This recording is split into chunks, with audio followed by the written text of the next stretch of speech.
Hello, welcome to CLSP Politics. Sean Briscoe speaking. So it's the 8th, and this is going out. Like I said, this is in chronological order. So this is Nevada, what their primary looks like right now, based on FEC reports and just general candidate participation. You can tell a lot. The reason this whole series exists is because you can tell a lot by where the money's going, right? So always, when they say always follow the money, this whole series of videos is based around that concept pretty much wholly. And then, of course, I go into some of the polling on occasion if there's something interesting.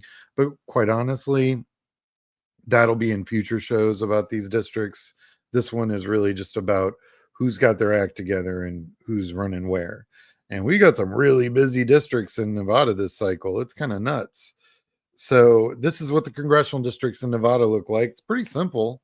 I mean, you've seen some of these. If you've watched any of these videos at this point, you've seen some of them can get a little nuts. Yeah, you should see some of the ones coming up. I got New York. I just finished, and it is crazy. But anyway, so you can see basically it gets real blue up until you get into the northern part of Nevada, and then it gets a whole lot redder. But that doesn't mean there aren't Republicans running in the blue areas. And oh, I've got a district, and you're not gonna believe the number of candidates.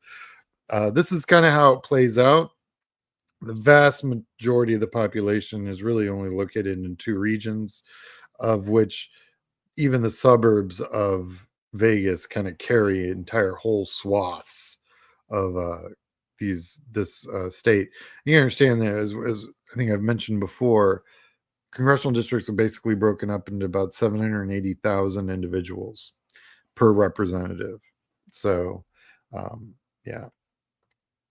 So when we look at the demographics, it's actually just a bunch of everything. It's really kind of interesting. You've got just, because anything red is white. And then there's every other, whenever you see a kaleidoscope like this, Nevada is a very diverse state. Probably one of the more diverse states I've looked at so far this cycle. I found this to be quite interesting and quite telling as to why the Democrats control the majority of the House seats here. Real quick, if you haven't already, like and subscribe. This video and subscribe to this channel. I can be found on YouTube, Blue Sky, Instagram, TikTok, and Substack. If you're looking to run for office, you can go to my website at clsbpolitics.com.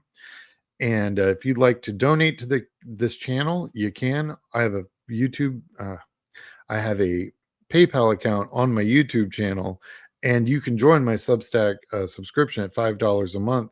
And then you're going to get, oh my gosh, moving forward this next year, I've got a bunch of interviews planned. I've got papers that are rolling out, talking about different races that are going down. It's going to be very, very interesting to be a member of my Substack moving into this election cycle. So yeah, if you haven't already done that, go check it out. So let's look at Congressional District 1.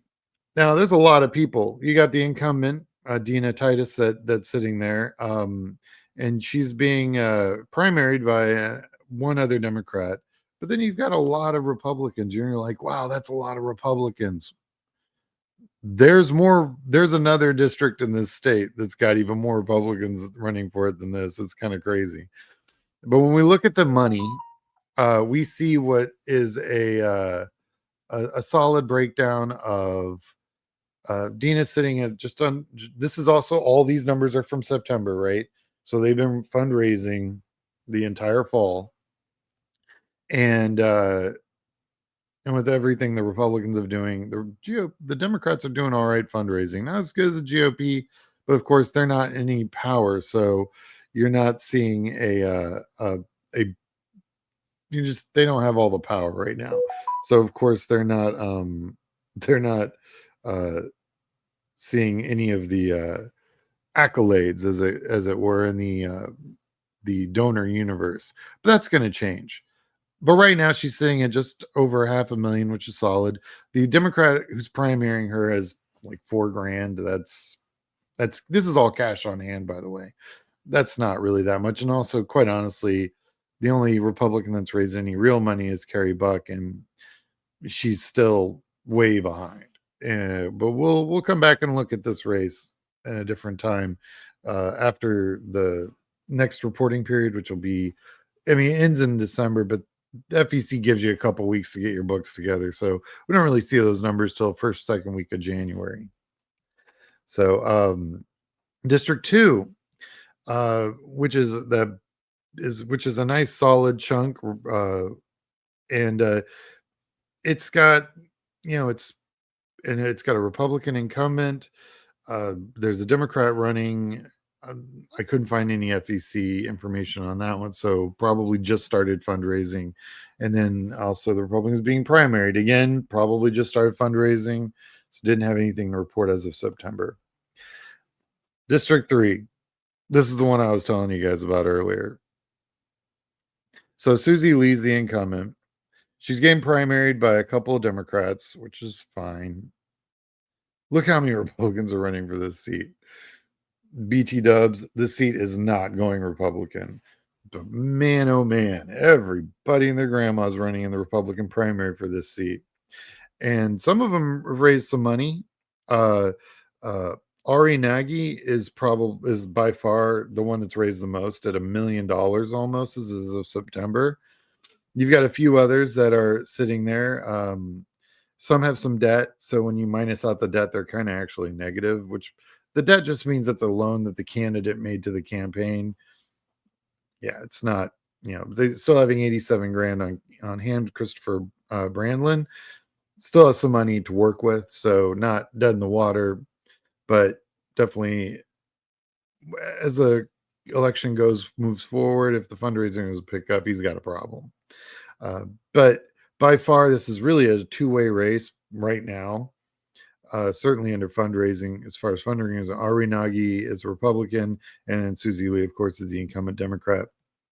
Fully expect that Susie Lee, sitting at, almost $2 million, will be able to fund her race. It's a lot of suburbs. Susie Lee, if you're listening, knock on doors. Suburb field programs that's what field programs are designed for. We're the suburbs. Go for it. You'll do very well. I don't expect this seat to flip at all. The District 4, which is that big chunk, it's also blue. Incumbent Stephen Horsford. Horsford.